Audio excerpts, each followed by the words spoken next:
Hi hello welcome back to my YouTube channel friends. ಹೇಗಿದ್ದೀರಾ? ನಾನು ಚೆನ್ನಾಗಿದ್ದೀನಿ, ನೀವು ಕೂಡ ಚೆನ್ನಾಗಿದ್ದೀರಾ ಅನ್ಕೋತೀನಿ.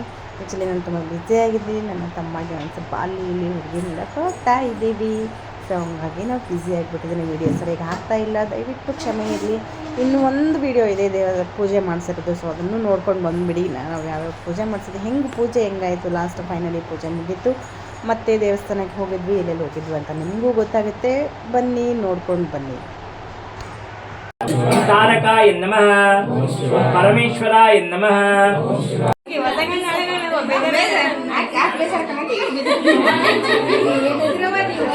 ಜೋಡಿ ಬಂದಿದೆ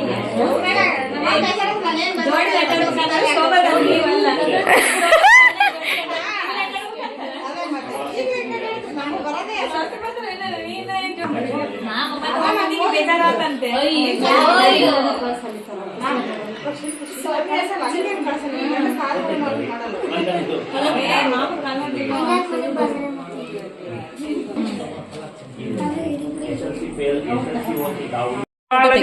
ಮಚ್ಚಳ ಗೋರೆಗುಟ್ಟು ತಮಾರಿಯಿಂದಲೇ ದಾರಿ ದಾರಿಗೆ ರಕ್ತ ಹರಿಸಿದಿ ನೀ ಕಾರಣ ದೇವಿ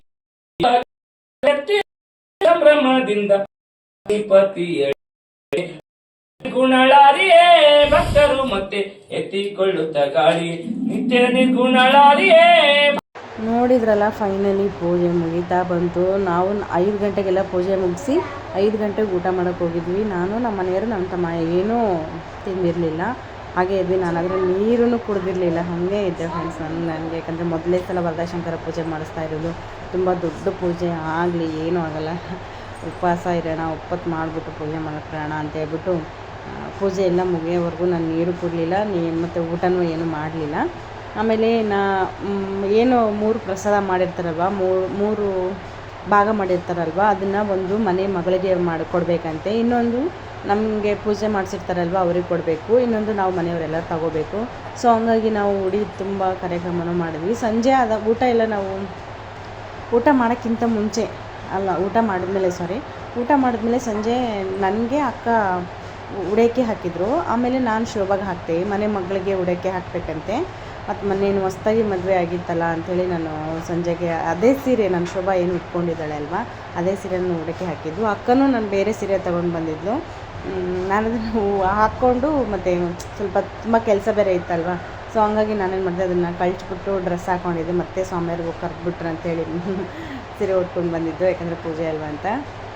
ನೆಕ್ಸ್ಟ್ ಇನ್ನು ಅವ್ರಿಗೆಲ್ಲ ಪೂಜೆಗೆಲ್ಲ ಕೊಟ್ಬಿಟ್ಟು ಬೆಳಿಗ್ಗೆಯಿಂದ ಅಂದರೆ ಅಡುಗೆ ಎಲ್ಲ ನಮ್ಮ ಚಿನ್ನುನೇ ಮಾಡಿದ್ದಾಳೆ. ಬೆಳಿಗ್ಗೆ ಉಪ್ಪಿಟ್ಟು ಹಾಕಿದ್ವಿ, ಉಪ್ಪಿಟ್ಟು ಹಾಕ್ಬಿಟ್ಟು ಆಮೇಲೆ ಅನ್ನ ಸಾಂಬಾರು, ಗೋಧಿ ಹುಗ್ಗಿ ಮತ್ತು ಪಲ್ಯ, ಮಜ್ಜಿಗೆ ಎಲ್ಲ ಅವಳೇ ಮಾಡಿದ್ದಾಳೆ. ಪಾಪ ಸುಮ್ಮನೆ ಯಾಕೆ ಎಲ್ಲ ಕೊಟ್ಟರೆ ಎಲ್ಲ ರೆಡಿ ಮಾಡಿ ಕೊಟ್ಟಿದ್ದಾಳೆ ನೋಡಿ. ಮತ್ತು ಆಮೇಲೆ ಪ್ರಸಾದ ಅಂತ ದೇವರಿಗೆ ನಮ್ಮ ಜಯ, ನಮ್ಮ ಚಿನ್ನು ಎಲ್ಲರೂ ಇದ್ದರು, ಇವರೇ ಹೆಲ್ಪ್ ಮಾಡಿದ್ದಾರೆ ನಮಗಂತ. ಅದು ಹೇಳಿದ್ನಲ್ಲ, ನಮ್ಮ ಮನೆಯಲ್ಲಿ ಏನಾದರೂ ಫಂಕ್ಷನ್ಸ್ ಅಂತ ಬಂದರೆ ನಾವು ಯಾರೇನು ಕರೆಯೋದೇನು ಬೇಡ, ನಾವೇ ಮಾಡ್ಕೊಂಡು ಅಡ್ಜಸ್ಟ್ ಮಾಡ್ಕೊಂಡ್ಬಿಡ್ತೀವಿ. ಸ್ವಲ್ಪ ದೊಡ್ಡ ಅಡುಗೆ ಮಾಡೋದಿದ್ರೆ ನಾನು ನಮ್ಮ ಸಿಸ್ಟರ್, ನಮ್ಮ ಚಿನ್ನು ಇದ್ದಾರಲ್ಲ, ಇಬ್ಬರೂ ಮಾಡ್ತೀವಿ. ನಾವು ಯಾವುದಕ್ಕೂ ಹೆದರಲ್ಲ, ಎಷ್ಟು ಜನ ಬಂದರೂ ನಮಗೆ ಮಾಡೋ ಅಷ್ಟು ಕೆಪಾಸಿಟಿ ಇದೆ. ನನಗಂತೂ ಅದೇ ಖುಷಿ, ನಮಗೆ ಸಖತ್ ಖುಷಿ ಆಗುತ್ತೆ. ಆಮೇಲೆ ಮದುವೆ ಬೀಗರು ಆಗ್ತಾರಲ್ವ, ಬೀಗರು ಆಗೋರಿಗೆ ಒಂದು ಸ್ವಲ್ಪ ಸಾಮಾನು ಕೊಡಬೇಕು, ಉಡಿ ಕೊಡಬೇಕು ಅಂತ ಹೇಳಿದರು. ಇನ್ನು ಇವ್ರಿಗಿಬ್ಬರಿಗೂ ಇನ್ನೂ ಮದುವೆ ಆಗಿಲ್ಲ ಅಲ್ವಾ, ಸೊ ಹಾಗಾಗಿ ಇವರಿಬ್ಬರಿಗೆ ಉಡಿ ಕೊಟ್ಟರು ಅವರು, ಕಂಗಣ ಭಾಗ್ಯ ಬೇಕು. ಆಮೇಲೆ ನೆಕ್ಸ್ಟ್ ಇನ್ನು ಸ್ವಾಮಿಯವ್ರಿಗೂ ನಾವೇನು ಪೂಜೆ ಮಾಡಿರ್ತೀವಲ್ವ ಅದರದ್ದು ಒಂದು ಭಾಗ ಅವ್ರಿಗೂ ಕೊಡಬೇಕಿತ್ತು. ಸೊ ಹಂಗಾಗಿ ಅವ್ರನ್ನೂ ಕೂರಿಸ್ಬಿಟ್ಟು ಅವ್ರಿಗೂ ಕೊಟ್ವಿ. ನಿಜ ಹೇಳಬೇಕು ಅಂದರೆ ಫ್ರೆಂಡ್ಸ್, ನನಗೆ ಈ ವರದಾಶಂಕರ ಪೂಜೆ ಮಾಡಿಸ್ದಾಗಿಂದ ಮನೆಯಲ್ಲಿ ನಿಜವಾಗ್ಲೂ ನನಗೆ ಮಾಡಿಸಿದ್ದೀನಿ ಅಂತ ಹೇಳ್ಕೋಬೇಕು ಅಂತ ಹೇಳ್ತಾ ಇಲ್ಲ, ನೀವು ಇನ್ಮೇಲೆ ಮಾಡಿಸ್ಲಿ ಅಂತಲೂ ಹೇಳ್ತಾ ಇಲ್ಲ, ಸುಳ್ಳು ಅಂತ ದೇವರಣೆಗೂ ನಿಜವಾಗ್ಲೂ ಹೇಳ್ತಾ ಇಲ್ಲ. ನಾನು ನಿಜ ನಂಬಿ ನಾನು ನಿಜವಾಗ್ಲೂ ಸಮಾಧಾನವಾಗಿದೆ, ಮನೆಯಲ್ಲಿ ನೆಮ್ಮದಿ ಇದೆ. ನಮಗೆ ಒಂದು ಸ್ವಲ್ಪ ಸಣ್ಣ ಪುಟ್ಟ ಪ್ರಾಬ್ಲಮ್ಸ್ ಏನಿತ್ತು ಅದು ಎಲ್ಲ ದೂರ ಆಗ್ತಾಯಿದೆ. ನಿಜ ನನಗೆ ಅನ್ನಿಸ್ತಾ ಇದೆ, ನನಗೆ ಗೊತ್ತಾಗ್ತಾಯಿದೆ ಮೇಲೆ. ಅದಕ್ಕೆ ನಾನು ಹೇಳ್ತಾ ಇದ್ದೀನಿ, ನಿಜವಾಗ್ಲೂ ಇದು ವರದಾಶಂಕರ ಏನು ಪೂಜೆ ಇದೆ ಅಲ್ವಾ, ಅದು ತುಂಬ ಪವರ್ಫುಲ್ ಪೂಜೆ. ನಿಮಗೆ ಏನು ಕಷ್ಟಗಳಿದ್ದರೂ ಪರಿಹಾರ ಆಗುತ್ತೆ, ನೀವು ಭಕ್ತಿಯಿಂದ ಪೂಜೆ ಮಾಡಿ. ನಾನು ಈಗ ಸೋಮವಾರ ವರದಾಶಂಕರ ವ್ರತ ಮಾಡ್ತಾಯಿದ್ದೀನಿ. ಆಮೇಲೆ ಒಪ್ಪತ್ತು ಮಾಡ್ತೀನಿ, ಸೀದಾ ರಾತ್ರಿಗೆ ಊಟ ಮಾಡ್ತೀನಿ. ನಾನು ಅದನ್ನು ಬೆಳಗ್ಗೆನೇ ಎದ್ದು ಪೂಜೆ ಮಾಡ್ತಾಯಿದ್ದೀನಿ. ಯಾಕೆಂದರೆ ನಮ್ಮ ಒಂದು ಸ್ವಲ್ಪ ಪ್ರಾಬ್ಲಮ್ಸ್ ಇದೆ ಫ್ರೆಂಡ್ಸ್, ಅದು ಇದು ಅಂತೇಳಿ. ನನ್ನ ತಮ್ಮಗೆ ಸೀರಿಯಸ್ಲಿ ಫ್ರೆಂಡ್ಸ್, ನನ್ನ ತಮ್ಮಗೆ ಹುಡುಗಿ ನೋಡೋಕೆ ಹೋಗ್ತಾಯಿದ್ದೀವಿ ನಾವು. ಆದರೆ ತುಂಬ ಪ್ರಪೋಸಲ್ಸ್ ಬರ್ತಾಯಿದೆ ಆ ಕಡೆಯಿಂದ. ನನಗೆ ನಿಜ ಖುಷಿ ಆಗ್ತಾಯಿದೆ. ಇದೆಲ್ಲ ಒಂದು ಒಳ್ಳೆ ಟೈಮ್ ಅಂತ ಅನ್ಬೋದು, ನಮಗೆ ಒಳ್ಳೆ ಟೈಮ್ ಸ್ಟಾರ್ಟ್ ಆಗಿದೆ ಅಂತ ಅನ್ಬೋದು. ನನಗಾದ್ರೆ ಖುಷಿ ಆಗ್ತಾಯಿದೆ. ಹೌದು, ನಾನು ಪೂಜೆ ಮಾಡಿಸಿದ್ದಕ್ಕೂ ಸಾರ್ಥಕ ಆಯಿತು. ನನಗೆ ಒಂದು ಸ್ವಲ್ಪ ಸಮಾಧಾನ. ಏನು ದುಡ್ಡಿದ್ರೆ ಏನಿಲ್ಲ ನೋಡಿ ಫ್ರೆಂಡ್ಸ್, ನಿಜವಾಗ್ಲೂ ಮನಸ್ಸಿಗೆ ನೆಮ್ಮದಿ ಇರಬೇಕು. ಹಂಗಂತ ದುಡ್ಡು ಇರಬಾರ್ದು ಅಂತಲ್ಲ, ದುಡ್ಡು ಇರಬೇಕು. ನಿಮಗೆ ಎಲ್ಲರಿಗೂ ಒಳ್ಳೆಯದಾಗತ್ತೆ. ಇದ್ದದ್ರಲ್ಲೇ ಪೂಜೆ ಮಾಡಿಸಿ, ನಿಮ್ಗೆ ಎಷ್ಟು ಕೈಯಿಂದ ಸಾಧ್ಯವಾಗುತ್ತೋ ಅಷ್ಟು ಪೂಜೆ ಮಾಡಿಸಿ. ವರದಕ್ಷಿಣೆ ಥರ ಪೂಜೆ ಒಂದು ಸಲ ಮಾಡಿಸ್ಬಿಟ್ಟು ನೋಡಿ ನೀವು ಮನೆಯಲ್ಲಿ, ನಿಮಗೆ ಗೊತ್ತಾಗುತ್ತೆ. ಆಗಲೇ ಅದ್ರ ವಾತಾವರಣನೇ ಚೇಂಜ್ ಆಗುತ್ತೆ. ನನಗಂತೂ ನಿಜವಾಗ್ಲೂ ನನಗೆ ಎಷ್ಟು ದುಡ್ಡು ಖರ್ಚಾಯಿತು ಅನ್ನೋದಕ್ಕಿಂತ ಮನೇಲಿ ನೆಮ್ಮದಿ ಇದೆ, ಸಂತೋಷದಿಂದ ಇದ್ದೀವಿ. ನನಗಷ್ಟೇ ಸಾಕು ಫ್ರೆಂಡ್ಸ್. ಏನು ಹೊತ್ಕೊಂಡೋಗಲ್ಲ, ಏನೂ ಮಾಡಲ್ಲ. ನನಗೆ ಖುಷಿ ಆಗ್ತಾಯಿದೆ ಈ ಪೂಜೆ ಮಾಡಿಸೋದಕ್ಕೆ. ಹಾಗೆ ನೋಡಿ, ನಾನು ಹೇಳಿದ್ನಲ್ಲ ನಮ್ಮ ಶೋಭಗೂ ನಾನು ಉಡಕ್ಕೆ ಹಾಕಿದೆ ಅಂತೇಳಿ, ಅದು ವಿಡಿಯೋ ಕ್ಲಿಪ್ ಒಂದು ಸಿಕ್ತು. ಸೊ ಹಂಗಾಗಿ ಹಾಕಿದ್ದೀನಿ. ಅಕ್ಕ ನನಗೆ ಸೀರೆ ತೊಗೊಂಡು ಬಂದಿದ್ದು ಇದೆ, ಗ್ರೀನ್ ಕಲರ್ದು. ನೆಕ್ಸ್ಟ್ ಡೇನು ನಾನು ಮತ್ತೆ ದೇವಸ್ಥಾನಕ್ಕೆ ಹೋದ್ವಲ್ಲ, ಇದನ್ನೇ ಉಟ್ಕೊಂಡಿದ್ದೆ. ಒಂದು 5 ನಿಮಿಷ ಉಡಕ್ಕೆವರೆಗೂ ಮಾತ್ರ ಉಟ್ಕೊಂಡಿದ್ದೆ ಅಲ್ವಾ. ಸೊ ಹಂಗಾಗಿ ಇದನ್ನೇ ಉಟ್ಕೊಂಡು ಹೋಗಿದ್ದೆ ನಾನು. ಆಮೇಲೆ ಹೆಣ್ಮಕ್ಳಿಗೆಲ್ಲ ಕೊಟ್ಟು ನಾವೆಲ್ಲ ಪ್ರಸಾದ ಮಾಡಿ ಊಟ ಮಾಡಿ ನೆಕ್ಸ್ಟು ಸಂಜೆ ಇನ್ನು ಅದೇ ಕೆಲಸ ಆಗಿಬಿಡುತ್ತೆ. ಅದು ತೊಳಿ ಮಾಡು ಇದೇ ಕೆಲಸ ಫ್ರೆಂಡ್ಸ್.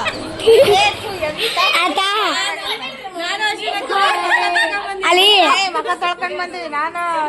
ಈತ ಚಲನ ಐತಲ್ಲ, ಏನ್ ಮಾಡಂಗ್ ಗೊತ್ತಾ? ಆಗಲೇ ನೈಟ್ ಊಟದ ಟೈಮ್ ಕೂಡ ಆಯಿತು. ಅತ್ತೆ ಮತ್ತು ಎಲ್ಲರೂ ಆ ಕಡೆ ಸೋಮ್ಯಾರನ್ನ ಆ ಕಡೆ ಕೂಡ ಕರ್ಕೊಂಡು ಹೋದ್ರು ಅಪ್ಪಾಜಿನ. ಅವ್ರು ಕರ್ಕೊಂಡೋಗಿ ಅವರೆಲ್ಲ ಕಡೆ ಮನೆಯೆಲ್ಲ ನೋಡಿಕೊಂಡು, ಪಾಪ ಅವ್ರಿಗೂ ಕಾಲು ಫ್ರೆಂಡ್ಸ್ ಆಕ್ಸಿಡೆಂಟ್ ಆಗಿ ಕಾಲು ತುಂಬ ನೋವಾಗಿದೆ. ಸೊ ಹಂಗಾಗಿ ಅವ್ರು ಎಷ್ಟೊತ್ತು ಕೂತ್ಕೊಂಡ್ರೆ ಕಾಲು ನೋಯುತ್ತೆ ಅಂತ ಇರ್ತಾರೆ. ಸ್ವಲ್ಪ ಆ ಕಡೆ ವಾಕ್ ಮಾಡಿ ಬರ್ತೀನಮ್ಮ ಹೋಗಿ ಅಂತ ಹೇಳಿದ್ರು. ಅವ್ರು ನಿಜವಾಗ್ಲೂ ನಮಗೆ ತುಂಬ ಕ್ಲೋಸ್ ಆಗಿದ್ದಾರೆ. ನಮಗೆ ನನ್ನ ಕಷ್ಟ ಅಂದರೆ ಬೇಗ ಓಡಿ ಬರ್ತಾರೆ ಅವ್ರು. ನಮ್ಮನ್ನಷ್ಟು ಹಚ್ಕೊಂಡ್ಬಿಟ್ಟಿದ್ದಾರೆ ಅವರಾದ್ರೂ ನಮಗಾದರೂ ಕೆಲವೊಂದು ಟೈಮಲ್ಲಿ ತುಂಬ ಕೈ ಹಿಡ್ದಿದ್ದಾರೆ. ನಮ್ಮ ಮನೆಗೆ ಬರೋಕ್ಕೆ ಕಾರಣವೇ ಅವರು ಅಂತ ಹೇಳ್ಬೋದು. ಇಷ್ಟು ಹೇಳಿದ್ರೆ ನಿಮ್ಗೆ ಅರ್ಥ ಆಗುತ್ತೆ ಅಂದ್ಕೊಂಡಿದ್ದೀನಿ. ಯಾಕೆಂದರೆ ಅಷ್ಟು ಅಡೆತಡೆಗಳಿದ್ವು ನಮ್ಮ ಈ ಹೊಸ ಮನೆಗೆ ಬರೋಕ್ಕೆ, ಅಷ್ಟೊಂದು ಅಡೆತಡೆಗಳಿದ್ವು. ಸೊ ಹಂಗಾಗಿ ನಾನು ಅವ್ರನ್ನ ಬಿಟ್ಟು ಅವ್ರನ್ನ ಹೇಳಿದೆ ಏನೂ ಮಾಡೋದಿಲ್ಲ. ಹಾಗೆ ನೈಟ್ ನಾವೆಲ್ಲ ಊಟ ಮಾಡಿ ಮಲಗಿದ್ವಿ. ಅದೇ ಟೈಮ್ ಸರೋಗ್ಬಿಡ್ತು. ನೆಕ್ಸ್ಟ್ ಡೇ ಮತ್ತೆ ನಾವು ಎಲ್ಲಿಗೆ ದೇವಸ್ಥಾನಕ್ಕೆ ಬಂದ್ವಿ ನೋಡಿ. ಎಲ್ಲಿಗೆ ಅಂತ ನೀವು ನೋಡ್ಬೋದು. ತಾತ ಹೇಳಿದರು ಗಾಣಗಟ್ಟಿ ಮಾಯಮ್ಮನ ಹತ್ರ ಹೋಗಿ ನಮ್ಮ ಹರಿಗೆ ಒಂದು ಸ್ವಲ್ಪ ಕಂಕಣ ಕಟ್ಸ್ಕೊಂಡು ಬರೋಣ, ಹೋಗಿ ಪೂಜೆ ಮಾಡಿಸ್ಕೊಂಬರೋಣ ಹೆಣ್ಣು ದೇವ್ರು ಅಂತ ಹೇಳ್ಬಿಟ್ಟು. ಸೊ ಹಂಗಾಗಿ ನಾವು ಬೆಳಗ್ಗೆ ಡಿಸೈಡ್ ಆದ್ವಿ. 9 ಗಂಟೆಗೆ 9:30ವರೆಗೆ ತಾತ ಹೇಳಿದ್ರು ಅಲ್ವ, ಅಪ್ಪಾಜಿ ಹೇಳಿದರು. ಸರಿ ಬಿಡಿ ಆಯಿತು ಹೋಗಿ ಬರೋಣ ಅಂತೇಳಿ ನಾವಿನ್ನು ಆಟೋ ಇಲ್ಲೇ ಮನೆ ಹತ್ರ ಇರ್ತಕ್ಕಂಥ ಪರಿಚಯದವರು ಆಟೋ ಮಾಡಿಕೊಂಡು ಹೋಗಿ ನಾವು ಅಲ್ಲೆಲ್ಲ ಪೂಜೆ ಮಾಡಿಸ್ಕೊಂಡ್ವಿ. ನೋಡ್ಬೋದು ನೀವು ಎಷ್ಟು ಚೆನ್ನಾಗಿ ಡೆಕೋರೇಷನ್ ಮಾಡಿದ್ದಾರೆ ಅಂದರೆ. ಅಲ್ಲಿ ಜಾತ್ರೆ ನಡೆದಿದೆ ಅಮ್ಮಂದು, ಗಣಗಟ್ಟಿ ಮಾಯಮ್ಮ ಅಂತೇಳಿ ಉಜ್ಜಿನಿ ಹತ್ರ ಇದೆ ದೇವಸ್ಥಾನ. ತುಂಬ ಪವರ್ಫುಲ್ ದೇವಿ ಇವರು ಮಾತ್ರ. ಅಕ್ಕ ತಂಗಿ 2 ದೇವರು ಇದ್ದಾವೆ ಇಲ್ಲಿ. ಅಕ್ಕ ಬಂದುಬಿಟ್ಟು ಊರಲ್ಲಿರ್ತಕ್ಕಂಥ ಜನರಿಗೆ ಆರೋಗ್ಯ, ನೆಮ್ಮದಿ, ಸುಖ ಕೊಡ್ತಾಳಂತೆ. ಹಾಗೆ ತಂಗಿ ಬಂದುಬಿಟ್ಟು ಸಿಕ್ಕಾಪಟ್ಟೆ ರಿಚ್ಚು, ಅಂದರೆ ಸಿಕ್ಕಾಪಟ್ಟೆ ದುಡ್ಡಿನ ಮನುಷ್ಯರು. ದುಡ್ಡಿಗೆ ಮಾತ್ರ ತುಂಬ ಮಹತ್ವ ಕೊಡ್ತಾಳಂತೆ. ನಾವು ಏನು ಅಮ್ಮನ ಹತ್ರ ಆ ಸಣ್ಣಮ್ಮ ಏನಿದ್ದಾರಲ್ಲ, ಸಣ್ಣ ದೇವಿ ಏನಿದ್ದಾರೆ ಅಲ್ವಾ, ಅವ್ರ ಹತ್ರ ನಾವು ಹೋಗಿ ಕೇಳ್ಕೊಂಡ್ರೆ, ಈ ಥರ ನಮ್ಮ ದುಡ್ಡಿನ ಪರಿಸ್ಥಿತಿ ಅಂತೇಳಿ ಕೇಳ್ಕೊಂಡ್ರೆ ನಿಜವಾಗ್ಲೂ ಪರಿಹಾರ ಮಾಡ್ತಾಳೆ ಫ್ರೆಂಡ್ಸ್. ಯಾಕಂದರೆ ನಾನು ಲಾಸ್ಟ್ ಟೈಮ್ ಎಲ್ಲ ಹೋದಾಗೆಲ್ಲ ಸಣ್ಣ ತಾಯಿನ ನೋಡಿದ್ವಿ ನಾವು. ನಾನು ನಮ್ಮ ತಂಗಿ ಇಬ್ಬರು ಮಾತಾಡಿದ್ವಿ ನೋಡಿ. ಇದು ದೇವರು ಮೊದಲಿಂದಲ್ಲ, ಇದೇನೋ ಚೇಂಜ್ ಆಗಿದೆ ಅಂತ ಮಾತಾಡಿದ್ವಿ ನಾವು. ಏನು ಒಂದು ಸ್ವಲ್ಪ ಅಲ್ಲಿ ಮಿರ್ಚಿ ಏನೋ ತಗೋಬೇಕಂತ ಹೋದ್ವಲ್ಲ, ಅಲ್ಲಿ ಹೇಳಿದ್ರು ಅವರು, ಈ ಅಮ್ಮ ದೊಡ್ಡ ಅಮ್ಮ ಊರಲ್ಲಿ ಆರೋಗ್ಯ ಮತ್ತು ನೆಮ್ಮದಿ ಸುಖ ಕೊಡ್ತಾಳೆ, ಇನ್ನಮ್ಮ ಸಣ್ಣ ಅಮ್ಮ ಇದ್ದಾಳಲ್ಲ ಆ ಅಮ್ಮ ದುಡ್ಡಿನ ಅಮ್ಮ ಅಂತ ಹೇಳಿದ್ರು ಫ್ರೆಂಡ್ಸ್. ಅವ್ರದ್ರ ನಿಜ ನನಗೆ ಅದ್ರ ನಂಬಿಕೆ ಆಗಲಿಲ್ಲ. ಆ ಅಮ್ಮನ ಮೇಲೆ ಯಾವಾಗಲೂ ತುಂಬ ದುಡ್ಡಿನ ಮಹಿಮೆ, ದುಡ್ಡು ಅಂದರೆ ಅಷ್ಟು ಸುರಿದಿರ್ತಾಳೆ ನೋಡಿ ಅಮ್ಮ. ಅಷ್ಟು ಚೆನ್ನಾಗಿದೆ, ಅಷ್ಟು ಪವರ್ಫುಲ್ ಅವಳು. ನೆಕ್ಸ್ಟ್ ನಾವು ಈ ಸಣ್ಣಕ್ಕಿನೇ ನೋಡಿದ್ವಲ್ಲ, ಈ ಸಣ್ಣಕ್ಕಿನ್ನೂ ತುಂಬಾ ಪವರ್ಫುಲ್ ಅಲ್ಲ, ಸಣ್ಣಕ್ಕಿನೇ ತುಂಬ ಪವರ್ಫುಲ್. ಈ ಅಮ್ಮ ದೊಡ್ಡ ಅಮ್ಮ. ಚೆನ್ನಾಗಿ ಅನ್ನಿಸ್ತು ನಮಗಾದರೆ. ಅಲ್ಲಿಗೆ ಹೋಗಿ ಬಂದಾಗಿಂದನೂ ಚೆನ್ನಾಗಿ ಅನ್ನಿಸ್ತಾ ಇದೆ. ನಾವು ಹೋಗಿದ್ದೀವಿ ಫ್ರೆಂಡ್ಸ್, ಮುಂಚೆ ಎಲ್ಲ ಹೋಗಿದ್ದೀವಿ. ಮತ್ತು ನಾವು ತುಂಬ ಕಡಿಮೆ ಆ ಕಡೆ ಕೊಟ್ಟೂರಿಗೊಂದೇ ಹೋಗ್ತಾಯಿದ್ವಿ. ಅಲ್ಲಿಂದ ಹೋಗಿ ಬಂದಮೇಲೆ ಮತ್ತೆ ಹೋಗೋಕ್ಕೆ ಆಗ್ತಿರ್ಲಿಲ್ಲ. ಅಮ್ಮನ ಬಗ್ಗೆ ಎಷ್ಟು ಹೇಳಿದ್ರೂ ಕಡಿಮೆನೇ. ನಾವು ಅಮ್ಮಗೆ ನಾನು ಎಲ್ಲ ತೊಗೊಂಡೋಗಿದ್ದೆ, ಉಡಿ ಸಾಮಾನು, ಸೀರೆ ಮತ್ತು ಬಳೆಗಳೆಲ್ಲ ಅಲ್ಲೇ ತೊಗೊಂಡೆ, ಬಳೆ, ಹೂವಿನ ಹಾರ ಎಲ್ಲ. ಏನೋ ಇದ್ದಕ್ಕಿದ್ದಾಗೆ ನೆನೆಸ್ಕೊಂಡ್ಕೊಂಡು ಫ್ರೆಂಡ್ಸ್, ನನಗೆ ಆಸೆ ಇರೋದೇನು ಗೊತ್ತಾ, ನಮ್ಮ ಕಷ್ಟಗಳೆಲ್ಲ ಪರಿಹಾರ ಆಗಿ ನಮ್ಮ ತಮ್ಮನಿಗೆ ಒಂದು ಒಳ್ಳೆ ಹುಡುಗಿ ಸಿಕ್ಬಿಟ್ಟು ಮದುವೆ ಆದರೆ ಸಾಕು ನೋಡಿ, ಆ ಥರನೇ ಇರೋದು ನಮಗೆ. ನೋಡ್ಬೋದು ಅಮ್ಮನ, ಅಮ್ಮ ಎಷ್ಟು ಅಮ್ಮ ದೊಡ್ಡವರು ಆದರೂ ಎಷ್ಟು ಮೂರ್ತಿ ಚಿಕ್ಕದಾಗಿದೆ. ಅಮ್ಮ ಇನ್ನೊಬ್ಬರು ಚಿಕ್ಕವರಲ್ವ, ಅವ್ರ ಮೂರ್ತಿ ದೊಡ್ಡದಾಗಿದೆ, ಒಂದು ದೊಡ್ಡ ಕಣ್ಣು ಆ ಥರ ಎಲ್ಲ ಇದೆ. ನಾನು ತುಂಬ ನೋಡಿದ್ದೀನಿ. ಹಾಗೆ ನಮ್ಮ ಬೇಡಿಕೆಗಳನ್ನೆಲ್ಲ ಅಮ್ಮನ ಮುಂದೆ ಇಟ್ಟು ನಾವು ಈ ಕಡೆ ಬರೋಷ್ಟೊತ್ತಿಗೆ, ಹೊರಗಡೆ ಬರೋಷ್ಟೊತ್ತಿಗೆ 4 ಗಂಟೆ ಆಗೋಗ್ಬಿಡ್ತು, 4:30 ಆಗೋಯ್ತು. ಅಕ್ಕ ಅವರು ಯಾರು ನೋಡಿರಲಿಲ್ಲ. ಈ ಕಡೆ ಗಾಣಗಟ್ಟಿ ಮಾಯಮ್ಮ ದುಡ್ಡಿನಮ್ಮ, ದುಡ್ಡು ಅಲ್ಲಿ ಎಲ್ಲ ಕಾಯಿನ್ಸ್ ಎಲ್ಲ ಕೊಟ್ಟರು ನಮಗೆ, ಎಲ್ರಿಗೂ ಹಂಚ್ಕೊಂಡ್ವಿ, ಎಲ್ಲರೂ ತೊಗೊಂಡು. ಹಾಗೆ ನಾವು ಪೂಜೆ ಎಲ್ಲ ಮನೇಲಿಟ್ಟು ಪೂಜೆ ಮಾಡಬೇಕು ಫ್ರೆಂಡ್ಸ್. ಅಲ್ಲಿ ಏನು ಕಾಯಿನ್ಸ್ ಕೊಡ್ತಾರೆ ಅಲ್ವ ನಮಗೆ ರಿಟರ್ನು, ಆ ಕಾಯಿನ್ಸ್ ಕೊಟ್ಟಲ್ಲಿ ತೊಗೊಂಡು ಬಂದು ದೇವ್ರ ಮನೇಲಿಟ್ಟು ಪೂಜೆ ಮಾಡಿದರೆ ನಮಗೂ ಒಳ್ಳೆಯದಾಗುತ್ತೆ. ನಿಜವಾಗ್ಲೂ ನೀವು ಮಾಡಿ. ಆಲ್ಮೋಸ್ಟ್ ನಮ್ಮ ಕೊಟ್ಟೂರು ಹಗರಿಬೊಮ್ಮನಹಳ್ಳಿ ಕಡೆ ಇರೋರಿಗೆಲ್ಲ ಗೊತ್ತಿರುತ್ತೆ ಗಾಣಗಟ್ಟಿ ಮಾಯಮ್ಮ, ಗೊತ್ತಿರುತ್ತೆ. ನಾವು ಹೋಗಿ ಬಂದಿದ್ದೀವಿ. ಹಾಗೆ ನಾವು ಒಂದು ಸ್ವಲ್ಪ ಅಲ್ಲಿ ಫೋಟೋ ಎಲ್ಲ ತಕ್ಕೊಂಡು, ಜಾತ್ರೆ ಎಲ್ಲ ಚೆನ್ನಾಗಾಗಿದೆ, ಜಾತ್ರೆ ಎಲ್ಲ ತುಂಬ ದೊಡ್ಡದಾಗಿದೆ ಅಂತ ಅಂದ್ವಿ.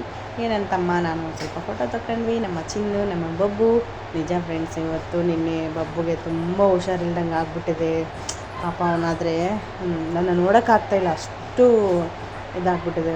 ತುಂಬ ಮೋಷನ್ಸು, ವಾಮಿಟಿಂಗ್ ಅಂತ ಆಗಿ ನನಗೆ ಒಂಥರ ಅನಿಸ್ಬಿಟ್ಟಿದೆ. ಅವನ್ನ ನೋಡೋಕ್ಕೆ ಆಗ್ತಾಯಿಲ್ಲ, ಅಷ್ಟೊಂದು ವೀಕ್ ಆಗಿಬಿಟ್ಟಿದ್ದಾನೆ. ನೆಕ್ಸ್ಟು ಇನ್ನೊಂದು ಏನು ಗೊತ್ತಾ, ನಮ್ಮ ಚಿನ್ನು ಬೆಳಗ್ಗೆ ಚಿತ್ರಾನ್ನ ಮಾಡ್ಕೊಂಡಿದ್ವಿ. ನಾವು ಹೋಗೋಣ ಹಿಂಗೆಲ್ಲ ಅಂತ ಅಂದ್ವಲ್ಲ, ಆವಾಗ ಅದು ಸರಿ ಬಿಡು ಆಯಿತು, ಚಿತ್ರಾನ್ನ ಮಾಡ್ಕೊಂಬಿಡೋಣ, ಅಲ್ಲಿ ಏನಿರಲ್ಲ ಅಂತಂದು. ನಿಜ ಫ್ರೆಂಡ್ಸ್, ಮೊದಲು ಅಲ್ಲಿ ಏನೂ ಇರಲಿಲ್ಲ, ಇತ್ತೀಚೆಗೆ ಮಾಡಿದ್ದಾರೆ ಅನಿಸುತ್ತೆ. ಹೋಟೆಲು ಅವೆಲ್ಲ ತುಂಬ ಇದೆ. ಆದರೆ ಏನು ಗೊತ್ತಾ, 1/2 ಲೀಟ್ರ್ ಮೊಸರು 50 ರೂಪಾಯಿ.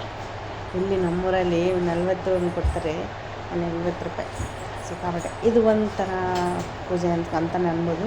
ಇಲ್ಲಿ ನಾವು ಒಂದು ಕಾಯಿನ ಇಟ್ಕೊಂಡು ನಾವು ಮನಸ್ಸಲ್ಲಿ ಅಂದ್ಕೊಂಡು ಆ ಕುಂಕುಮದಿಂದ ಅದ್ರ ಮೇಲೆ ಅಂಟಿಸಿದ್ರೆ ನಾವು ಅಂದ್ಕೊಂಡಿರೋ ಕೆಲಸ ಆಗುತ್ತೆ ಅಂತ ಹೇಳಿದರು. ಅಲ್ಲಿ ತುಂಬ ಜನ ಹಾಗೆ ಮಾಡ್ತಾಯಿದ್ರು. ಸೊ ನಾವು ಟ್ರೈ ಮಾಡೋಣ, ನಮ್ಮ ಕಷ್ಟಗಳು ಪರಿಹಾರ ಆಗೋ ಅಂಥದ್ದು ಇದ್ದರೆ ನಿಜ ನಿಲ್ಲುತ್ತೆ ಅಂತೇಳ್ಬಿಟ್ಟು ನಾವು, ನನಗೆ ಏನು ಕಷ್ಟಗಳು ಪರಿಹಾರ ಆಗಬೇಕು, ನನಗೇನು ಕೆಲಸ ಆಗಬೇಕು ಅಂತ ನಾನು ಅಮ್ಮನ ಹತ್ರ ಇಟ್ಕೊಂಡೆ. ಅಮ್ಮನ ನೆನೆಸ್ಕೊಂಡು ಅದನ್ನು ಅಕ್ಕಿಗೆ ಇಟ್ಟಿದ್ದೀನಿ. ಅಕ್ಕಿಗೆ ಬಿಟ್ಟಿದ್ದು ಎಲ್ಲ ಮಾಡೋದು ಬಿಡೋದು ನೋಡ್ಬೋದು. ನಾವು ಅಂದ್ಕೊಂಡಿದ್ದೆ ಒಂದು ಸಲ, ಅದು ಒಂದು ಸಲ ಬಿತ್ತು. ನೆಕ್ಸ್ಟು ಅದನ್ನೇ ನಾನು ಇಟ್ಟೆ ನೋಡಿ, ಇನ್ನೊಂದು ಸಲ ಅಂದ್ಕೊಂಡು ಎಷ್ಟೊತ್ತು ನಿಂತ್ಕೊಂತು ಫ್ರೆಂಡ್ಸ್. ನಿಜ ಅದು ನಾವು ಆಮೇಲೆ ಬಿತ್ತೇನು ಗೊತ್ತಿಲ್ಲ. ನಾವೊಂದು ಅರ್ಧ ಗಂಟೆ ಇದ್ವಿ ನಾವಲ್ಲಿ. ಅಲ್ಲೇ ನಾವು ಇರೋವರೆಗೂ ಇನ್ನೊಂದು ಬಿಡಲೇ ಇಲ್ಲ, ಅಷ್ಟು ಹೊತ್ತು ನಿಂತ್ಕೊಂತು. ನನಗೆ ಒಂದು ಸ್ವಲ್ಪ ನಂಬಿಕೆ ಬಂತು, ಆಗಲಿ ನಮ್ಮ ಕಷ್ಟ ಪರಿಹಾರ ಆಗೋ ಟೈಮ್ ಬಂದಿದೆ ಅಂದ್ಕೊಂಡು ಸುಮ್ಮನೆ ಅದೇ. ನೆಕ್ಸ್ಟ್ ಈ ಥರ ಅಲ್ಲಿ ಒಂದು ಗುಂಡು ಇದೆ, ಕಲ್ಲು, ಅದು ಕಲ್ಲನ್ನು ಹಾಗೆ ಇಟ್ಟಿದ್ವಿ ನಾವು. ಅದು ಹೇಳಿದ್ರೆ ತುಂಬ ಇದೆ ಫ್ರೆಂಡ್ಸ್. ನಮ್ಮ ಅಂದ್ಕೊಂಡಿರೋ ಕೆಲಸ ಆಗುತ್ತೆ ಅನ್ನೋದಾದರೆ ಗಟ್ಟಿಯಾಗಿ ಕೂತ್ಕೊಳ್ಳುತ್ತೆ. ನಾವು ಹಂಗೆ ಅಂದ್ಕೋಬೇಕು, ನಾವು ಅಂದ್ಕೊಂಡಿರೋ ಕೆಲಸ ಆಗುತ್ತೆ ಅನ್ನೋದಾದರೆ ಗಟ್ಟಿಯಾಗಿ ಕೂತ್ಕೋ, ಇದೇ ಕೆಲಸ ಮಾಡಿಕೊಡ್ತೀನಿ ನಿನಗೆ ಅನ್ನೋದಾದರೆ ಪಟ್ನ ಇದ್ದಾಳೆ ಅಂತ ಹೇಳ್ಬೇಕು ಫ್ರೆಂಡ್ಸ್. ನಿಜ, ನಾವು ಅಂದ್ಕೊಂಡಂಗೆ ಆಗುತ್ತೆ. ನೀವು ಟ್ರೈ ಮಾಡಿ ನೋಡಿ. ಇನ್ನೊಂದು ಸಲ ಹೇಳ್ತೀನಿ ನೋಡಿ, ನಾವು ಅಂದ್ಕೊಂಡಿರೋ ಕೆಲಸ ಆಗುತ್ತೆ ಅನ್ನೋದಾದರೆ, ಗಟ್ಟಿ ಮಾಡಿಕೊಡ್ತೀನಿ ಅನ್ನೋದಾದರೆ ಗಟ್ಟಿಯಾಗಿ ಕೂತ್ಕೋ, ಅದೇ ಕೆಲಸ ನೀನು ನೆರವೇರಿಸ್ಕೊಡ್ತೀನಿ ಅನ್ನೋದಾದರೆ ಪಟ್ನ ಎದ್ದೇಳು ಅಂತ ಹೇಳಬೇಕು. ನಿಜ, ಹಂಗೆ ಅಂದ್ಕೊಳ್ಳಿ ನೀವು, ಅದೇ ಕರೆಕ್ಟು. ಹಂಗೆ ಅಂದ್ಕೊಂಡ್ರೆ ನಿಜವಾಗ್ಲೂ ಎದ್ದೇಳುತ್ತೆ. ನಾನು ಭಾಳ ಸಲ, ತುಂಬ ಸಲ ಟ್ರೈ ಮಾಡಿದ್ದೀನಿ. ಈಗ 3 ವಾರ ಆಯಿತು ನಾನು ಹುಲಿಗೆಮ್ಮಗೆ ಹೋಗ್ತಾ ಇದ್ದೀನಿ, ವಾರ ನಡ್ಕೊತಾ ಇದ್ದೀನಿ. ಅಲ್ಲಿನೂ ಹಂಗೆ ಅಂದ್ಕೊತೀನಿ ಫ್ರೆಂಡ್ಸ್. ನಿಜ, ಎಷ್ಟು ಗಟ್ಟಿಯಾಗಿ ಕೂತ್ಕೊಳ್ಳುತ್ತೆ ಗೊತ್ತಾ ಕಲ್ಲು, ಒಂದು ಸ್ವಲ್ಪನೂ ಮಿಸ್ಗಾಡೋದಿಲ್ಲ. ನಾನು ತುಂಬ ಅಬ್ಸರ್ವ್ ಮಾಡಿದ್ದೀನಿ ಅನ್ನೋದ್ರೆ ಇದನ್ನು. ನಮ್ಮ ತಮ್ಮನೂ ಹಂಗೆ ನೋಡಿದ, ಅವನು ಸೇಮ್ ನಾವು ಹೇಳಿದ ಥರನೇ ಎತ್ತಿದ ಕಲ್ಲು, ಅವನಿಗೂ ಹಂಗೆ ಆಯಿತು ನೋಡಿ ಫ್ರೆಂಡ್ಸ್. ಆದರೆ ಒಬ್ಬೊಬ್ಬರ ನಂಬಿಕೆ, ನಾವು ನಮ್ಮ ಥರನೇ ಮಾಡಬೇಕು ಅಂತ ಏನಿಲ್ಲ, ಅದು ನಿಮ್ಮ ನಂಬಿಕೆ ನೋಡಿ. ನನಗಾದರೆ ನಾನು ಅಂದ್ಕೊಂಡಿರೋ ಕೆಲಸ ಆಗ್ತಾಯಿದೆ ಸಾಕು ನಮಗೆ ಅಂತ ಹೇಳಿದೆ ನಿಮಗೂ ಅಂದ್ಕೊಂಡಿರೋ ಕೆಲಸ ಆಗಲಿ ಅಂತೇಳಿ. ಹಾಗೆ ನೋಡ್ಬೋದು ಇಲ್ಲಿ ಚಿತ್ರಾನ್ನ, ಮಿರ್ಚಿ ಪುಡಿ, ಉಪ್ಪಿನಕಾಯಿ, ಸಖತ್ತಾಗಿತ್ತು ಫ್ರೆಂಡ್ಸ್. ನಮ್ಮ ಚಿನ್ನು ತುಂಬ ಚೆನ್ನಾಗೇ ಮಾಡಿದ್ಲು. ನಮಗೂ ಬೇರೆ ಹೊಟ್ಟೆ ಹಶ್ವಾಗ್ಬಿಟ್ಟಿತ್ತು. ಬೆಳಿಗ್ಗೆ ಏನೋ ಮಾಡಿದ್ದೆ ಅಲ್ವಾ, ಮಂಡಕ್ಕಿ ಒಗ್ಗರಣೆ ಮಾಡಿದ್ದೆ ಮನೆಯಲ್ಲಿ. ಅದನ್ನೇ ಒಂದು ಸ್ವಲ್ಪ ಅರ್ಧಂಬರ್ಧ ತಿನ್ಕೊಂಡು ಟೈಮ್ ಆಗಿದೆ ಅಂತ ಬಂದುಬಿಟ್ವಿ. ನಾವು ಇರಲಿಲ್ಲ.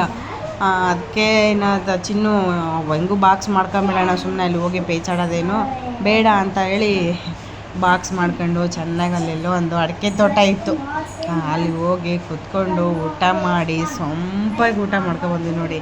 ಸಂಪಂದರೆ ಸಂಪ, ನಿಜ ಹೊಟ್ಟೆ ತುಂಬ ಊಟ ಮಾಡಿದ್ರೆ ಎಷ್ಟು ಖುಷಿ ಗೊತ್ತಾ ನೋಡಿ. ಆಟೋ ಫುಲ್ ಆಗಿಬಿಟ್ಟಿತ್ತು. ನಾವೆಲ್ಲರೂ ಒಟ್ಟಿಗೆ ಹೋಗಿದ್ವಿ, ಒಂದು ಸ್ವಲ್ಪ ದೊಡ್ಡ ಆಟೋ ಮಾಡಿದ್ರು ಚೆನ್ನಾಗಿತ್ತೇನೋ. ನಾವು ಅಷ್ಟೇ ಅಲ್ಲ ಅಂತ ಸುಮ್ಮನಾಗಿ, ಆದರೂ ನಮ್ಮ ಮಕ್ಕಳನ್ನೆಲ್ಲ ಬಿಟ್ಟೋಗಿದ್ದೀವಿ ಫ್ರೆಂಡ್ಸ್, ಯಾರನ್ನೂ ಕರ್ಕೊಂಡೋಗಿಲ್ಲ ಮಕ್ಕಳನ್ನ ನಾವು. ನಾನು ನಮ್ಮ ತಮ್ಮ ನೋಡಿ ಹಿಂದ್ಗಡೆ ಕೂತಿದ್ದೀವಿ, ಯಾಕಂದರೆ ಅಕ್ಕ ಅವರೆಲ್ಲರೂ ಇದ್ವಲ್ಲ, ಫಸ್ಟ್ ಅವ್ರನ್ನೆಲ್ಲ ಸುಧಾರಿಸಿ ಕೂರ್ಸೋಣ. ಅತ್ತೆ ಮತ್ತು ಪಾಪು ಇದ್ದಾನೆ, ನಮ್ಮ ಬಬ್ಬು ಚಿಕ್ಕವನಿದ್ದಾನೆ ಅವನು. ಸೊ ಹಂಗಾಗಿ ಅವರೆಲ್ಲ ಮಧ್ಯಕ್ಕೆ ಕೂತ್ಕೊಂಡಿದ್ರು. ಅಮ್ಮಗಂತೂ ಹುಷಾರಿರಲಿಲ್ಲ, ಪಾಪ ಅಮ್ಮ ಬರಲ್ಲ ಅಂದರು. ನಾನೇ ಇರಲಿ ಬಾಮ ಹೋಗೋಣ ಆಯಿತು ದೇವಸ್ಥಾನಕ್ಕೆ ಅಂತ ಹೇಳ್ಬಿಟ್ಟು ಕರ್ಕೊಂಡೋದೆ. ಯಾಕಂದರೆ ಆಕೆಗೆ ದೇವಸ್ಥಾನ ಎಲ್ಲ ನೋಡಬೇಕಂದ್ರೆ ತುಂಬ ಇಷ್ಟ, ಹಾಗಾಗಿ ನಾನು ಆಕೆನೆಲ್ಲೂ ಬಿಟ್ಟೋಗಲ್ಲ. ನೆಕ್ಸ್ಟ್ ನಾವು ಅಲ್ಲಿಂದ ಉಜ್ಜಿನಿ ಏನಿದೆಯಲ್ವ, ಉಜ್ಜಯಿನಿ ಮರಳಸಿದ್ದೇಶ್ವರ, ಅಲ್ಲಿಗೆ ಬಂದ್ವಿ ನೋಡಿ. ಅಲ್ಲಿಗೆ ಬಂದು ನಾವು ಗುರುಗಳನ್ನೆಲ್ಲ ಭೇಟಿಯಾಗಿ, ನಾವು ತುಂಬ ದಿನಗಳಾಗಿತ್ತು ಫ್ರೆಂಡ್ಸ್, ನಾವು ಹೋಗೋದೇ ಇಲ್ಲ, ತುಂಬ ಕಡಿಮೆ. ಹೋದರೆ ನಾವು ಅಮಾಸೆಗೆ ಅಂತೇಳ್ಬಿಟ್ಟು ಕೊಟ್ಟೂರ್ಗಂದೆ ಹೋಗಿ ಬಂದಿರ್ತೀವಿ, ಇನ್ನು ಅಲ್ಲಿ ಬಿಟ್ಟರೆ ಇನ್ನೆಲ್ಲೂ ಹೋಗೋದೇ ಇಲ್ಲ ನಾವು, ಕಡಿಮೆ. ಹೋಗ್ತೀನಿ ಟೈಮ್ ಬಂದಾಗ, ಯಾವುದಕ್ಕೂ ಬಿಡಲ್ಲ. ಈಗ ನೋಡಿ ಹುಲ್ಗಮ್ಮೆಗೆಲ್ಲ ಹೋಗ್ತಾಯಿದ್ದೀನಿ, ನೆಕ್ಸ್ಟ್ ಮನೆ ದೇವ್ರಿಗೆ ಹೋಗಬೇಕು, ಸ್ವಲ್ಪ ಮನೆ ದೇವ್ರಿಗೆ ವರ್ಷ ಹೋಗಿ ಬರಬೇಕು ಫ್ರೆಂಡ್ಸ್. ಮನೆ ದೇವ್ರಿಗೆ ಏನು ಬಿಟ್ರೂ ಮನೆ ದೇವ್ರನ್ನ ಬಿಡಬಾರ್ದು. ದೇಶದಲ್ಲಿ ಯಾವ ಗೋಪುರ ತೈಲ ಅಭಿಷೇಕ ಮಾಡಲ್ಲ, ತೈಲಾಭಿಷೇಕ ಮಾಡ್ತಾರೆ. ರಾಜರಿಗೆ ಇದಾಗ್ಸಲ್ಲ, ತೈಲ ಅಭಿಷೇಕ ಮಾಡ್ತಕ್ಕಂಥ ಪದ್ಧತಿ. ಇಡೀ ಶಿಖರಕ್ಕೇ ಎಣ್ಣೆ ಅಭಿಷೇಕ ಮಾಡ್ತಾರೆ. ಅಭಿಷೇಕ ಹಾಲು ಮೊಸರು ಹಾಕಿ ಅಭಿಷೇಕ ಮಾಡ್ತಾರೆ, ಬಟ್ ಶಿಖರಕ್ಕೆ ಅಭಿಷೇಕ ಎಲ್ಲಿ ಮಾಡಲ್ಲ, ದೇವ್ರಿಗೆ ಮಾಡ್ತಾರೆ. ಬಟ್ ಇಲ್ಲಿ ಉಜ್ಜಿನಿ ಇಲ್ಲೇ ಮಾತ್ರ ತೈಲಾಭಿಷೇಕ ಮಾಡ್ತಾರೆ, ಎಣ್ಣೆಯ ಮಧ್ಯೆ ಜಾತ್ರೆ. ನೆಕ್ಸ್ಟ್ ನಾವೆಲ್ಲ ನೋಡಿದ್ರಲ್ಲ, ಅದು ಮರಳು ಸಿದ್ದೇಶ್ವರ ದೇವಸ್ಥಾನಕ್ಕೆ ಶಿಖರ, ಅದೇನು ಗೋಪುರ ಇದೆಯಲ್ಲ, ಅದಕ್ಕೆಲ್ಲ ತೈಲಾಭಿಷೇಕ ಮಾಡ್ತಾರೆ. ನಿಜ, ನಮ್ಮ ಕಡೆಗೆ ಈ ಥರ ಎಲ್ಲ ಮಾಡಿದ್ದಾರೆ. ನಾನು ಅದನ್ನೆಲ್ಲ ನೋಡಿದ್ದೀನಿ, ಟಿ ವಿಲಿ ಎಲ್ಲ ತುಂಬ ನೋಡಿದ್ದೀನಿ, ವಿಡಿಯೋದೆಲ್ಲ ಆಗಿರ್ಬೋದು ಎಲ್ಲ ನೋಡಿ. ಅವಾಗಿನ ಕಾಲದ ಕಂಬಗಳು ಹೆಂಗಿದ್ದಾವೆ ಯಪ್ಪ, ನನಗಂತೂ ಒಳಗೆ. ಲಾಸ್ಟ್ ಟೈಮೆಲ್ಲ ಹೋಗಿದ್ದೀವಿ, ಅವಾಗೆಲ್ಲ ವೀಡಿಯೋ ನನ್ನ ಯೂಟ್ಯೂಬ್ ಚಾನಲ್ ಏನು ಮಾಡ್ತಿರ್ಲಿಲ್ಲ ಫ್ರೆಂಡ್ಸ್, ಸೊ ಹಾಗಾಗಿ ನಾನು ಏನು ವೀಡಿಯೋ ಹಾಕಿಲ್ಲ, ಮಾಡಿಲ್ಲ. ಈಗ ನೋಡಿ ಇದೆಲ್ಲ ಹೆಂಗೆ ಕೆತ್ತಿದ್ದಾರೆ, ಕಲ್ಲಲ್ಲೇ ಕೆತ್ತಿದ್ದಾರೆ ನೋಡಿ ಫ್ರೆಂಡ್ಸ್. ಅದು ನನಗೆ ತುಂಬ ಇಷ್ಟ ಆಯಿತು. ಏನೆಲ್ಲ ಅವರ ದೇವರ ಮಹಿಮೆ ನೋಡ್ಬೋದು, ಸಖತ್ತಾಗಿ ಇದ್ದಾವೆ. ಈಶ್ವರ ಇದ್ದಾನೆ, ದೊಡ್ಡದಾಗಿರ್ತಕ್ಕಂಥ ಬಸವಣ್ಣ ಇದೆ. ನಾವು ಹಂಗೆ ಒಂದು ಸ್ವಲ್ಪ ಫೋಟೋ ಗಿಟೆಲ್ಲ ತಗೊಂಡು ಹೋಗಿದ್ವಿ. ಈ ಬಸವಣ್ಣ ಕೂಡ ತುಂಬ ಬೆಳೀತಾ ಇದ್ದಾನೆ ಅಂತ ಹೇಳಿದ್ರಲ್ಲಿ. ಆಮೇಲೆ ಇಲ್ಲಿ ಎಲ್ಲ ನೋಡಿಕೊಂಡು ಒಳಗಡೆ ಇನ್ನೊಂದು ಅವರು ಗುರುಗಳು ಏನಿರ್ತಾರಲ್ವ, ಅಲ್ಲಿಗೆ ಹೋದ್ವಿ. ಇಲ್ಲೆಲ್ಲ ಕಟ್ಟಿಗೆದು ನೋಡಿ ಫ್ರೆಂಡ್ಸ್, ಇದೆಲ್ಲ ಸ್ವಲ್ಪ ಅದೆಲ್ಲ ಕಟ್ಟಿಗೆದೆಲ್ಲ ಒಂಚೂರು ಮುರಿದಿದೆ ಅಲ್ವ, ಅದನ್ನೆಲ್ಲ ಕ್ಲೀನಾಗಿ ಮಾಡ್ಕೊಂಡು ಮುಟ್ಬಾರ್ದು ಯಾರು ಅಂತೇಳಿ ಅದಕ್ಕೆಲ್ಲ ಒಂದು ಸ್ವಲ್ಪ ಮಳೆ ಗಿಳೆ ಎಲ್ಲ ಬಡ್ದಿದ್ದಾರೆ ಸೇಫ್ಟಿಗೆ. ಎಷ್ಟು ಚೆನ್ನಾಗಿ ನೋಡಿ ಅದೆಲ್ಲ. ಅದು ನೋಡ್ತಾ ಇದ್ರೆ ನಮ್ಮ ಮರಿ ಹೇಳ್ದ, ನೋಡಿ ಅವಾಗೇ ಹಿಂಗೆಲ್ಲ ಮಾಡಿದ್ದಾರೆ ಇಲ್ಲಿ ಅಂಥೇಳಿ ಹೇಳ್ತಾ ಇದ್ದ. ಹಾಗೆ ನಾವಿಲ್ಲಿ ಒಳಗಡೆ ಹೋದ್ವಿ, ಗುರುಗಳಿದ್ರಂತೆ ಅವರು ಅವತ್ತು ಸ್ವಾಮಿಯರೆಲ್ಲ. ನಾವು ಅವ್ರನ್ನೆಲ್ಲ ಮಾತಾಡಿಸ್ಕೊಂಡು ಅವ್ರ ಹತ್ರ ಆಶೀರ್ವಾದ ತಗೊಂಡ್ವಿ. ನಮಗೂ ಖುಷಿ ಆಯಿತು. ಅತ್ತೆ ಎಲ್ಲರೂ ಬಂದಿದ್ರಲ್ವ, ಅತ್ತೆ, ಅಕ್ಕ ಮತ್ತು ನಮ್ಮ ಸಂಗೀತ ಎಲ್ಲರೂ ಒಟ್ಟಿಗೆ ಹೋಗಿದ್ವಿ. ಅದು ಸೋಮವಾರ ಹೋಗಿದ್ವಲ್ಲ, ಸೊ ಹಂಗಾಗಿ ನಾನು ಸ್ಕೂಲಿಗೆ ಮಕ್ಕಳು ಬೇರೆ ಇದ್ದರು, ಇವರೆಲ್ಲ ಮಕ್ಕಳು ಸ್ಕೂಲಿಗೆ ಹೋಗಿದ್ರು. ಸ್ಕೂಲಿಗೆ ಕಳಿಸ್ಬಿಟ್ಟು ನಾವು ಹೋಗಿದ್ವಿ. ಅದು ಏನಾಯಿತು ಅಂದರೆ, ಮಕ್ಕಳಿಗೆ ಎಕ್ಸಾಮ್ ಬೇರೆ ಇತ್ತು. ಮಕ್ಕಳೆಲ್ಲ ನಾವು ಕರ್ಕೊಂಡು ಹೋಗ್ಬಿಡೋಣ ಅಂತ ಅಂದ್ಕೊಂಡ್ವಿ. ಇಲ್ಲಿ ಆಟೋನೇ ಹಿಡಿಲಿಲ್ಲ, ಸುಮ್ಮನೆ ಏನಕ್ಕೆ ಕರ್ಕೊಂಡು ಹೋಗೋದೆ ಅಂತೇಳಿ ವೃಂದನ್ನಂತ ಅವರಮ್ಮ ಕಳಿಸ್ಲಿಲ್ಲ. ಬೇಡ ಬಿಡಕ್ಕ, ಆಯ್ತು ಇಷ್ಟು ಜನ ಇದ್ರೆ ಹೋಗಿ ಬನ್ನಿ ಅಂತೇಳಿ. ನೆಕ್ಸ್ಟು ನಾವಿನ್ನು ವಿಶಾಂಕು ಖುಷಿನ ಹೆಂಗೆ ಕರ್ಕೊಂಡು ಹೋಗಿದ್ವಲ್ಲ, ನಮ್ಮ ರೇಖಾ ಅವ್ರ ಹಾಸ್ಟೆಲಲ್ಲಿ ವಲ್ಭಪುರ ಹಾಸ್ಟೆಲ್ ಏನಿದೆಯಲ್ಲ, ಅಲ್ಲಿ ಬಿಟ್ಬಿಟ್ಟು ಹೋಗ್ಬಿಟ್ವಿ ನೋಡಿ. ಅವರಮ್ಮ ಅಂದರೆ ಅವ್ರಿಗೆ ಸಖತ್ ಇಷ್ಟ, ಅವ್ರ ದೊಡ್ಡಮ್ಮ ಅಂದರೆ ಅವ್ರಿಗೆ. ಸೊ ಹಂಗಾಗಿ ಅವರಲ್ಲೇ ಬಿಟ್ಟು ಹೋದ್ವಿ ನೋಡಿ. ನಮ್ಮ ಗುರುಗಳ ಹತ್ರ ನಮ್ಮ ಬಬ್ಲೂ ಆಶೀರ್ವಾದ ತೊಗೊಂಡ, ನಮಗೂ ಎಲ್ಲ ಆಶೀರ್ವಾದ ಸಿಕ್ತು. ನಾವು ಅಂದ್ಕೊಂಡಿರೋ ಕೆಲಸ ಬೇಗ ಮುಗಿದ್ಬಿಟ್ರೆ ಅಷ್ಟೇ ಸಾಕು ನಮಗೆ. ನೀವು ಯೋಚನೆ ಮಾಡ್ತಾ ಇರ್ತೀರಲ್ವಾ, ಯಾಕೆ ಇಷ್ಟೊಂದು ದೇವಸ್ಥಾನ ಎಲ್ಲ ತಿರುಗಾಡ್ತಾ ಇದ್ದಾರೆ, ಏನಿಲ್ಲ ಫ್ರೆಂಡ್ಸ್, ನಮ್ಮ ಮೊದಲಿಂದನೂ ದೇವಸ್ಥಾನಕ್ಕೆ ಹೋಗಿದ್ವಿ, ತುಂಬ ತಿರ್ಗಾಡಿದ್ದೀವಿ. ನಿಮ್ಗೆ ಗೊತ್ತಿಲ್ಲ ಅಷ್ಟೇ, ಯಾಕಂದರೆ ಅವಾಗೆಲ್ಲ ಯೂಟ್ಯೂಬ್ ಚಾನಲ್ ಇರಲಿಲ್ಲ, ಸೊ ಹಂಗಾಗಿ ನಾನು ಹಾಕಿಲ್ಲ. ಇವಾಗ ಮತ್ತೆ ಸ್ಟಾರ್ಟ್ ಮಾಡಿದ್ದೀನಲ್ವ, ಅವೆಲ್ಲ ಯೂಟ್ಯೂಬ್ ಚಾನಲ್ ಎಲ್ಲ ಮಾಡಿದ್ದೀನಿ, ಹಂಗಾಗಿ ಇನ್ನೂ ಸಿಕ್ಕಾಪಟ್ಟೆ ದೂರ ಎಲ್ಲ ಹೋಗಿದ್ದೀವಿ ಫ್ರೆಂಡ್ಸ್. ಅವಾಗೆಲ್ಲ ನಿಮ್ಗೆ ಗೊತ್ತಿಲ್ಲ, ಇವಾಗ ಇನ್ನೂ ಕಡಿಮೆ ಮಾಡಿದ್ವಿ, ಯಾಕೆಂದರೆ ಪೈಸೆ ಇಲ್ವಲ್ಲ ಫ್ರೆಂಡ್ಸ್. ಮನೆ ಕಟ್ಸ್ಬಿಟ್ಟಿದ್ದೀವಿ, ಪಾರ್ಲರ್ ಕಟ್ಸ್ಬಿಟ್ಟಿದ್ದೀವಿ, ತುಂಬ ಪೈಸೆ ಖಾಲಿ ಆಗಿಬಿಟ್ಟಿದೆ. ಈಗ ತುಂಬ ಕಡಿಮೆ ಮಾಡಿಬಿಟ್ಟಿದ್ವಿ. ಅವಾಗೆಲ್ಲ ಮೈಸೂರಿಗೆ ಹೋಗಿದ್ದೀವಿ, ಚಾಮುಂಡಿ ಬೆಟ್ಟಕ್ಕೆ ಹೋಗಿದ್ದೀವಿ, ಗೌಡಗೆರೆಗೆ ಹೋಗಿದ್ದೀವಿ, ಮತ್ತು ಕೊರಗಜ್ಜ ಹೋಗಿದ್ದೀವಿ, ತುಂಬ ದೇವಸ್ಥಾನ ಅಡ್ಡಾಡ್ಬಿಟ್ಟಿದ್ದೀವಿ ಫ್ರೆಂಡ್ಸ್. ನಾವಂದರೆ ಸಿಕ್ಕಾಪಟ್ಟೆ JRSಗೆ ಅಂತ ಅದು ಇದು ಟ್ರಿಪ್ಪು, ಮಣ್ಣು ಮಸಿ ಅಂತ ತುಂಬ ಅಂದರೆ ತುಂಬ ಅಡ್ಡಾಡ್ಬಿಟ್ಟಿದ್ದೀವಿ. ಈಗೆಲ್ಲ ಕಡಿಮೆ ಮಾಡಿದ್ದೀವಿ ಅಷ್ಟೇ. ಆಯಿತು, ನೋಡಿದ್ರಲ್ಲ ನಮ್ಮ ಪೂಜೆ ವ್ಲಾಗ್, ನಮ್ಮ ದೇವಸ್ಥಾನ ವ್ಲಾಗ್ ಎಲ್ಲ ನಿಮಗೆ ಇಷ್ಟ ಆಗಿದೆ ಅಂದ್ಕೊತೀನಿ. ದಯವಿಟ್ಟು ಇಷ್ಟ ಆದಲ್ಲಿ ಪ್ಲೀಸ್ ಕಮೆಂಟ್ ಹಾಕಿ, ಹಾಗೆ ಲೈಕ್ ಮಾಡಿ. ಲೈಕ್ ಮಾಡೋದನ್ನು ಮಾತ್ರ ಮರಿಬೇಡಿ. ವಿಡಿಯೋನ ಎಲ್ಲರೂ ಸ್ಕಿಪ್ ಮಾಡದೆ ನೋಡಿ ಪ್ಲೀಸ್ ಪ್ಲೀಸ್ ಪ್ಲೀಸ್ ಅಂತ ಹೇಳ್ತಾ ಮತ್ತೆ ಮುಂದಿನ ವಿಡಿಯೋದಲ್ಲಿ ಸಿಗ್ತೀನಿ. Bye friends.